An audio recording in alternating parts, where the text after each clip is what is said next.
विधानसभा चुनाव 2025 के दूसरे और अंतिम चरण के प्रचार थमने के साथ ही सियासी माहौल में बयानबाजी का दौर तेज हो गया है। इसी बीच यूपी सरकार के मंत्री और सुहेलदेव भारतीय समाज पार्टी के प्रमुख ओम प्रकाश राजभर का एक बड़ा बयान सामने आया है, जिसमें सत्तारूढ़ एनडीए गठबंधन की चिंता बढ़ा दी है। राजभर ने ये दावा किया कि इस बार बिहार में राष्ट्रीय जनता दल यानी आरजेडी की सरकार बनने जा रही है। उन्होंने ये टिप्पणी राज्य में भारी मतदान प्रतिशत के बाद की, जिसे वे महागठबंधन के पक्ष में जा रहे रुझान मानते हैं। राजभर ने कहा कि अगर बिहार में 60% से अधिक वोटिंग होती है तो ये स्पष्ट संकेत है कि जनता बदलाव चाहती है और महागठबंधन को बहुमत मिलेगा।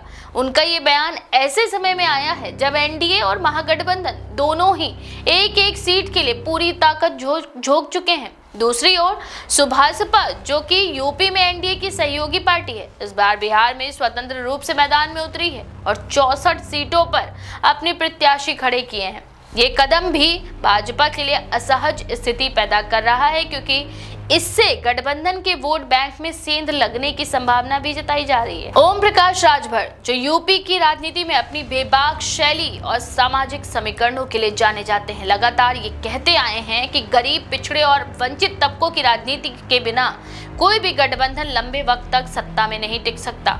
उनका बिहार में अकेले चुनाव लड़ना इस रणनीति का विस्तार माना जा रहा है। उन्होंने अपने बेटों डॉक्टर अरविंद राजभर और अरुण राजभर के साथ कई इलाकों में प्रचार किया और जनता से सीधे संवाद साधा। खास बात यह है कि उन्होंने चुनाव प्रचार के दौरान एनडीए नेतृत्व पर भी परोक्ष रूप से निशाना साधा, जिससे ये संदेश गया कि वे अब अपने पुराने सहयोगियों से वैचारिक दूरी बना रहे हैं। राजभर ने अपने बयान में बागेश्वर धाम सरकार के पंडित धीरेन्द्र कृष्ण शास्त्री पर भी कटाक्ष किया। उन्होंने कहा कि जब देश में राष्ट्रपति, प्रधानमंत्री और मुख्यमंत्री सभी हिंदू है तो फिर धर्म के नाम पर यात्राएं निकालने और धार्मिक राजनीति करने की जरूरत क्यों है। उनका कहना था कि आजकल साधु संत भी नेतागिरी करने लगे हैं और जब उनकी लोकप्रियता बढ़ जाती है तो वे राजनीतिक दलों में शामिल होकर सांसद या विधायक बन जाते हैं, जैसे पहले चिन्मयानंद और साक्षी महाराज बने। राजभर के इस बयान ने धार्मिक राजनीति को लेकर एक नई बहस छेड़ दी है।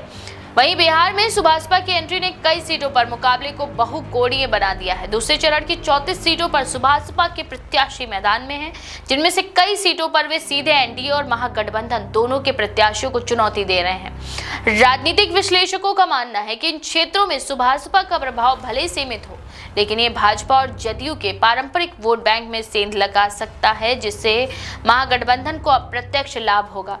राजभर का ये बयान चुनाव से महज एक दिन पहले आया, जिससे बिहार की राजनीति में हलचल मची। भाजपा और जदयू के नेताओं ने इस पर प्रतिक्रिया देने से बचा, लेकिन अंदर खाने में ये माना जा रहा है कि एनडीए नेतृत्व सुभासपा के इस रुख से असहज है। पार्टी सूत्रों के मुताबिक बिहार चुनाव के बाद राजभर की स्थिति को लेकर नई रणनीति बनाई जा सकती है। वहीं आरजेडी और महागठबंधन ने इस बयान का स्वागत भी किया और कहा कि जनता अब एनडीए से उब चुकी है। ओम प्रकाश राजभर ने जिस तरह से बिहार चुनाव में खुद को सक्रिय रखा, उससे साफ है कि वे अपनी पार्टी को राष्ट्रीय स्तर पर पहचान दिलाने की कोशिश कर रहे हैं। वहीं यूपी में योगी सरकार में मंत्री रहते हुए बिहार में एनडीए के खिलाफ बयान देना राजनीतिक दृष्टि से साहसिक भी माना जा रहा है। उनका ये कहना है कि वे जनता की भावनाओं के अनुसार बोलते हैं, ना कि सत्ता के दबाव में। बिहार में 11 नवंबर को दूसरे चरण का मतदान होगा और 14 नवंबर को परिणाम घोषित किए जाएंगे। राजभर के इस बयान ने परिणामों से पहले ही राजनीतिक तापमान बढ़ा दिया है। अब ये देखना दिलचस्प होगा कि क्या उनका अनुमान सही साबित होता है या ये बयान केवल चुनावी रणनीति का हिस्सा है। लेकिन इतना तय है कि इस दावे ने बिहार चुनाव के आखिरी चरण को और भी रोचक बना दिया है, जहां गठबंधन की एकजुटता और सियासी समीकरणों की परीक्षा एक साथ हो रही है।